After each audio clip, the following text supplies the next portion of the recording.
우주에는 빛조차 다시 빠져나오지 못하는 곳이 있습니다. 한번 들어가면 그 무엇도 돌아올 수 없는 곳. 별도, 빛도, 시간마저도 삼켜버리는 우주에서 가장 깊은 어둠. 우리는 그것을 블랙홀이라고 부릅니다. 오래전부터 인류는 밤하늘을 올려다보며 수많은 별을 헤아려 왔습니다. 하지만 그 별들 사이에 보이지 않는 거대한 어둠이 숨어 있으리라고는 오랫동안 상상조차 하지 못했습니다.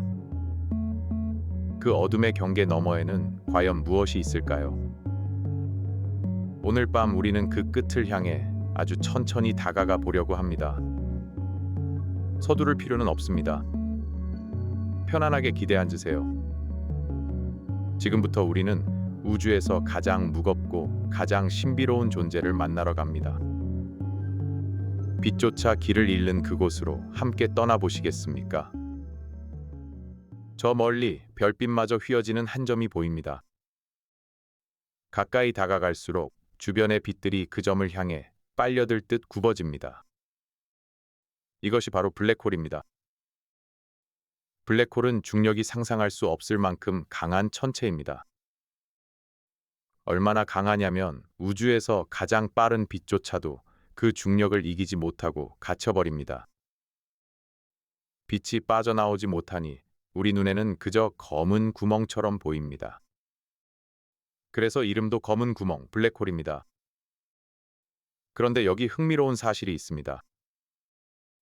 우리가 블랙홀에서 보는 그 화려한 빛의 고리는 사실 블랙홀 자신이 내는 빛이 아닙니다. 블랙홀 주위로 빨려들던 가스와 먼지가 엄청난 속도로 소용돌이치며 서로 부딪힙니다. 그 마찰로 온도가 수백만 도까지 치솟으면서 눈부신 빛을 내뿜는 겁니다.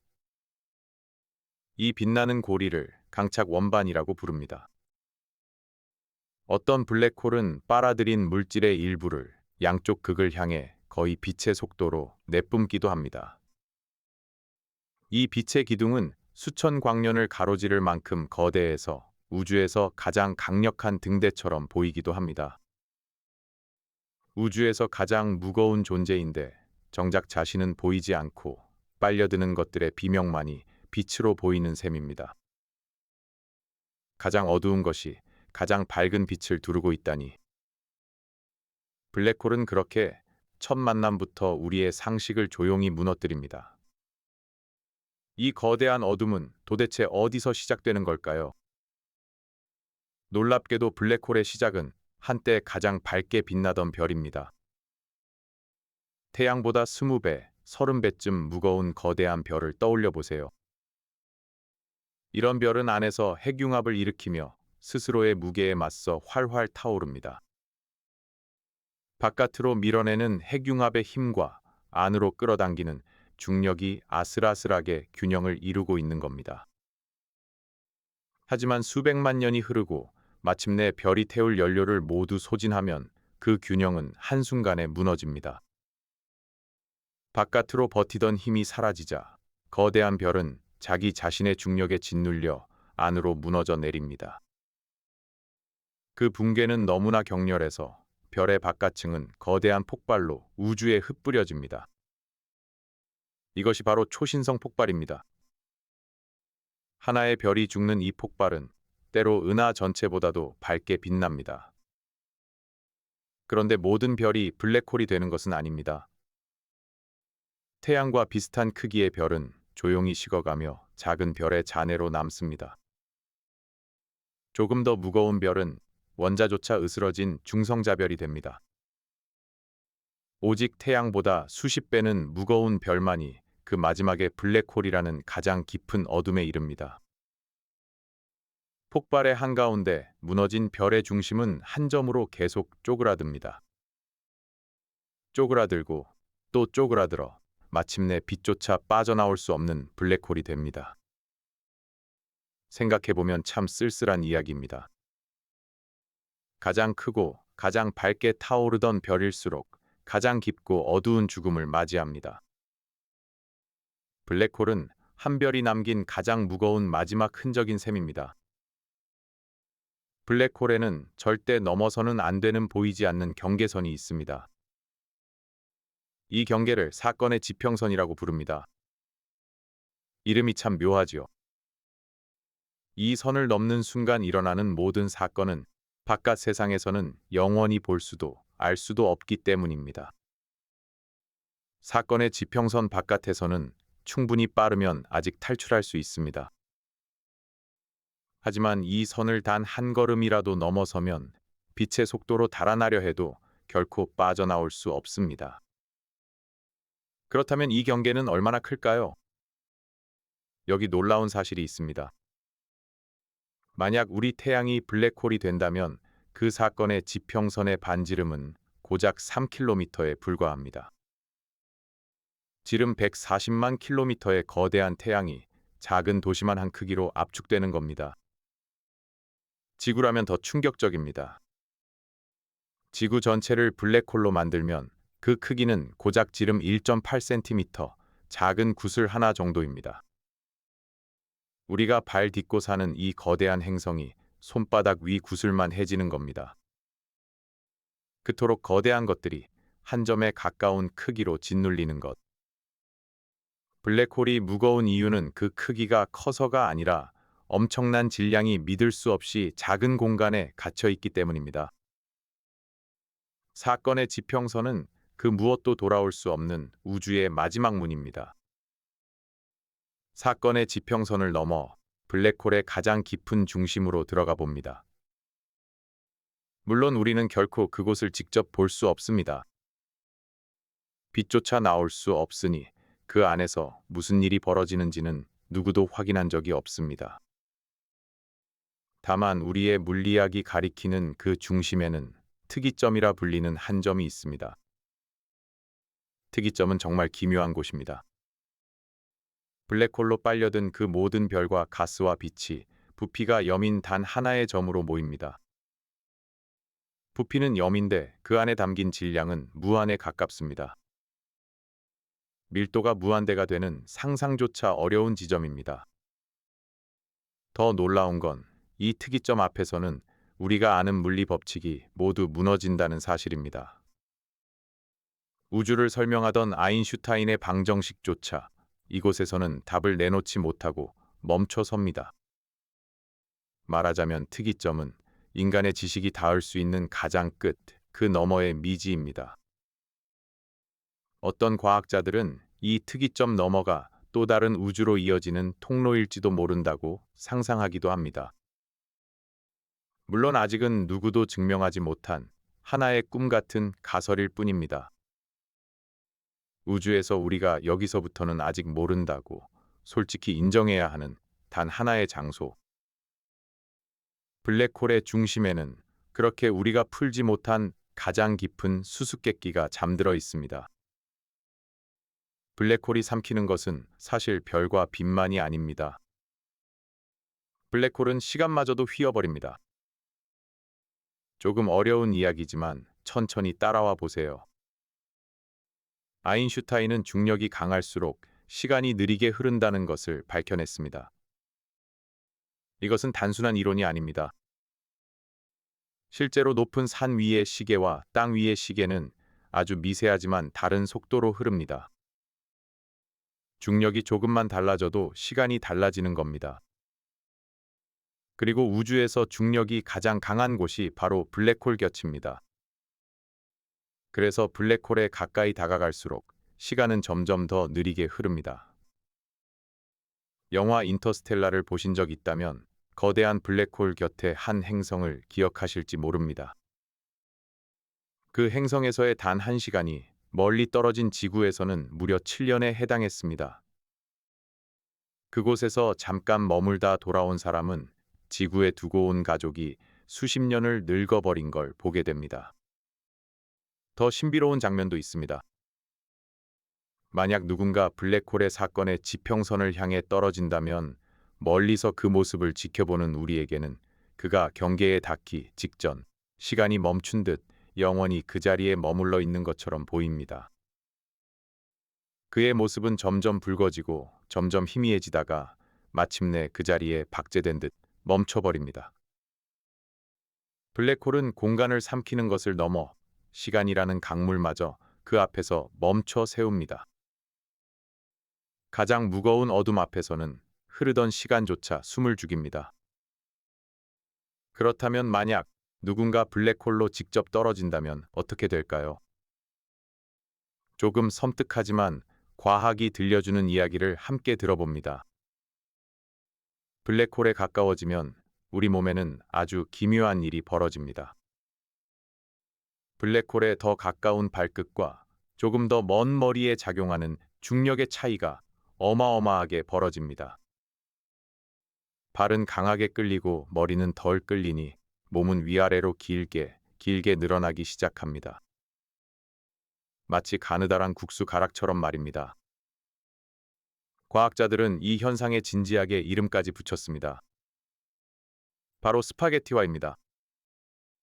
블랙홀로 떨어지는 물체는 점점 더 가늘고 길게 늘어나다 결국 원자 단위까지 찢어집니다. 이것은 단지 상상이 아닙니다. 실제로 천문학자들은 거대한 블랙홀이 곁을 지나던 별 하나를 통째로 끌어당겨 길게 늘어뜨리며 삼키는 장면을 관측하기도 했습니다. 찢겨나간 별의 잔해가 블랙홀 주위를 휘감으며 마지막 빛을 내뿜는 우주에서 가장 장엄하고도 처연한 죽음의 장면이었습니다. 다행히 우리에게서 가장 가까운 블랙홀도 수천 광년이나 떨어져 있으니 걱정하실 필요는 없습니다. 다만 이 이야기는 블랙홀의 중력이 얼마나 상상을 초월하는지를 조용히 일깨워줍니다. 블랙홀이라고 다 같은 블랙홀은 아닙니다. 크게 세 가지로 나눌 수 있습니다. 첫 번째는 방금 우리가 본 별의 죽음에서 태어나는 항성 질량 블랙홀입니다. 태양의 몇 배에서 수십 배 정도의 무게를 가진 가장 흔한 블랙홀입니다. 두 번째는 상상을 아득히 뛰어넘는 초대 질량 블랙홀입니다. 이들은 태양의 수백만 배에서 수십억 배에 이르는 무게를 가집니다. 놀랍게도 이런 거대한 블랙홀은 거의 모든 큰 은하의 중심에 자리 잡고 있습니다. 우리가 사는 이 은하수, 우리 은하의 중심에도 하나가 있습니다. 붕수자리 A별이라 불리는 이 블랙홀은 태양의 무려 400만 배에 달합니다. 그리고 5,500만 광년 떨어진 M87이라는 은하의 중심에는 태양의 65억 배라는 어마어마한 블랙홀이 있습니다. 이 하나의 블랙홀 안에 우리 태양계 전체가 들어가고도 한참 남습니다. 세 번째는 이 둘 사이 어딘가에 있는 중간 질량 블랙홀입니다. 아직은 발견된 사례가 드물어 우주가 우리에게 남겨둔 또 하나의 숙제로 남아 있습니다. 작은 별의 무덤에서 은하를 거느리는 거대한 심장까지. 블랙홀은 우주 곳곳에서 저마다 다른 크기로 침묵하고 있습니다. 블랙홀에 관한 가장 극적인 이야기 하나를 들려드리겠습니다. 만약 두 개의 블랙홀이 서로를 만난다면 어떤 일이 벌어질까요? 두 블랙홀은 서로의 강한 중력에 이끌려 점점 더 빠르게 서로의 주위를 돌기 시작합니다. 수억 년에 걸친 이 죽음의 왈츠는 마지막 순간 눈 깜짝할 사이에 하나로 합쳐지며 끝이 납니다. 그 충돌의 순간 상상도 할 수 없는 거대한 에너지가 쏟아져 나옵니다. 그리고 이때 시공간 자체가 잔물결처럼 출렁이며 우주로 퍼져나갑니다. 마치 잔잔한 호수에 돌을 던졌을 때 동심원이 번지듯 우주라는 천이 통째로 떨리는 겁니다. 이 떨림을 중력파라고 부릅니다. 아인슈타인은 100년도 더 전에 이 중력파의 존재를 예언했지만 너무나 미세해서 아무도 그것을 직접 느끼지 못했습니다. 그러다 2015년 인류는 마침내 13억 광년 밖에서 두 블랙홀이 충돌하며 보낸 그 미세한 떨림을 처음으로 붙잡아냈습니다. 13억 년 전에 시작된 우주의 떨림이 마침내 지구에 도착해 우리의 기계를 아주 살짝 흔들었던 겁니다. 우리는 이제 블랙홀을 눈으로 볼 뿐 아니라 그 충돌의 떨림까지 느낄 수 있게 되었습니다. 여기서 한 가지 궁금증이 생깁니다. 블랙홀은 빛조차 내지 않는데 과학자들은 도대체 그 존재를 어떻게 알아내는 걸까요? 비밀은 블랙홀 자체가 아니라 그 주변에 있습니다. 블랙홀이 곁에 별이나 가스를 빨아들일 때 강착 원반은 강력한 X선을 내뿜습니다. 그래서 우주에서 정체를 알 수 없는 강한 X선이 쏟아져 나오는 곳을 추적하면 그 중심에서 블랙홀과 마주치게 됩니다. 또 다른 방법은 별들의 움직임을 지켜보는 것입니다.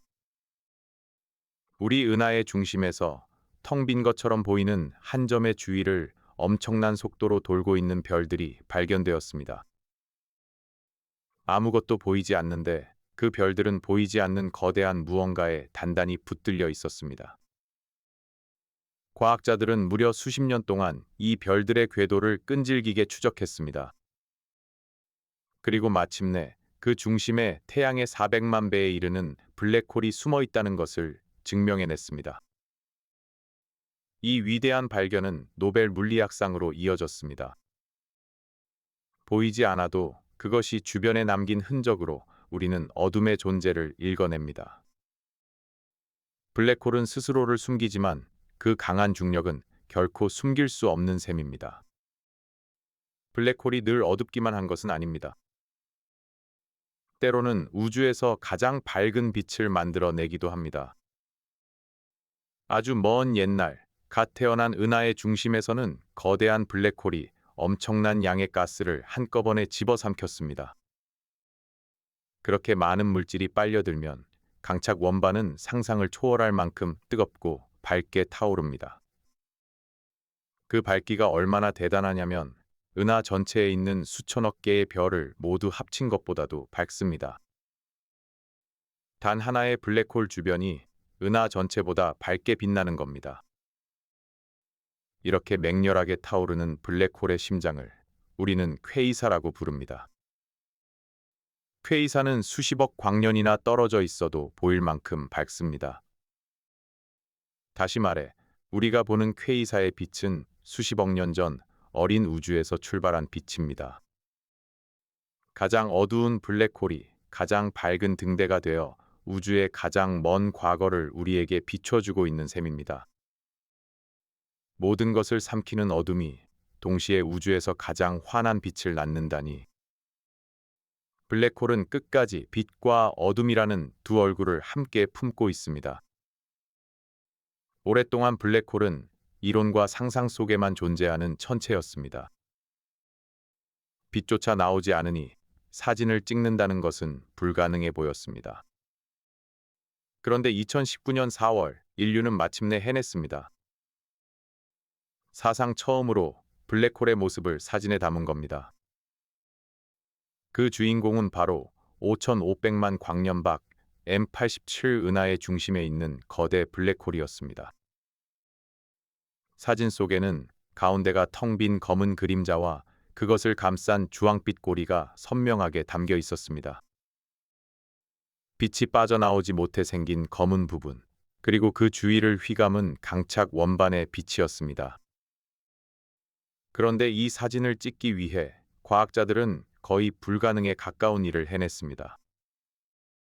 지구 곳곳에 흩어진 여러 대의 전파 망원경을 하나로 연결해서 마치 지구만 한 크기의 거대한 가상 망원경을 만든 겁니다.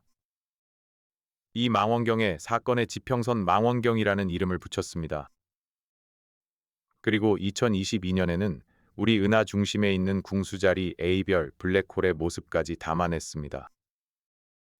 보이지 않는 것을 인류가 끝내 두 눈으로 확인한 순간이었습니다. 상상 속에만 있던 어둠이 처음으로 우리 앞에 그 얼굴을 드러낸 역사적인 날이었습니다. 이제 마지막으로 가장 뜻밖의 이야기를 들려드리려 합니다.